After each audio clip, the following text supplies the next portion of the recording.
Iddah ada kala dengan quru, ada kala dengan syuhur, ada kala dengan wada hamil.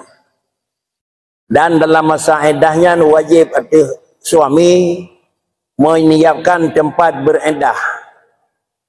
Menyo kacri katanya orang keluarga tu wajib pasir tempat buat iddah je.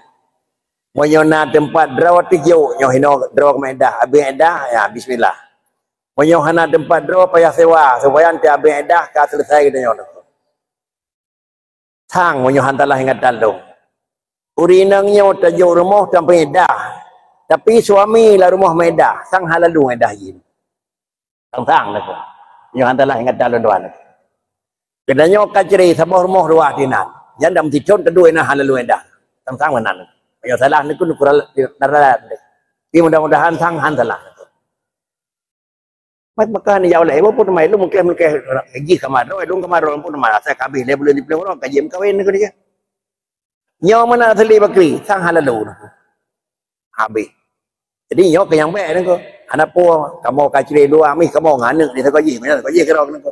Dia kapah dia boleh dipilih orang di uragam kawin, di urinam kawin ni ko. Sang habis dah. Punya habis dah je kawin ni ke. Punya nan tebiat ke dia kena bakri. Dia syah tebiat ni ko. Dia syah tebiat. Dah habis ni ko. Anak sama dengan sampai benar dia. Beda hukum je. Cuma dengan kesidra orang dalam edah tebiat bebas. Tebiat tu hanya gedam. Tebiat daripada kebutuhan pokok. Adapun tebiat kebutuhan pokok. Han dia terganggu harim. Dah kebutuhan pokok. Menyohan tebiat. Ibu karu legap tebiat. Menyohan gejak merisiko tubuh gejak. Menyohan gejak merisiko harta gejak. Tak kena harta itu. Sira ibu meninggal suami je. Puak bulan 10 orang bergejak rumah sekolah. Ikah gaji ni. Ikah ni. Kau baiklah puak bulan 10 orang. Saya orang anak. Han pinjarnya dia salah. Han tep dia mana pun. Dia gejak. Dia. Hak gejak. Rumah sekolah. Rumah. Dan nanti. Anak ti biar rumah sekolah. Jabak kauri bangun. Yang jadi ni. Lebih deh, kena lebih kena kan deh. Dia kena jak kauri bakri, kirim sedekah dah. Perjalanan ni kirim hanan ya. Lun galan jak luar. Rumah sekolah batang jeut. Penyo halun jak terganggu harta. Dah bukti ikoh. Dan sang-sang yang menyangkut dengan edah. Adapun yang menyangkut dengan ada yang terakhir. Apa yang terakhir no? Muhalil. Dia ke muhalil important nak. Menyongan bahasa Rasulullah hatta tazuki naku. Asilatak. Sehingga le orang yang jet ke isteri yang kapurle berempat kelintu baru.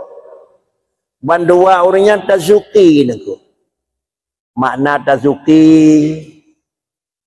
Kita gun kuahnya gerasa mameh, gerasa pet, gerasa menyum naku. Penyenan kita gun kuahnya sama dengan hana gerasa mentang kuah lagi pe gonya hinda kedua nya hana gerasa dan depun yang kuah nanyum kuah ho mana wajau naku yang tak sama dengan kalimat tazuki bahasa Aceh gerasa puas pergulan doa nah bahasa ini menyebabkan orangnya pedah kepuasan ke tang hanje kemalin naku mudah-mudahan sama nan naku dah ni.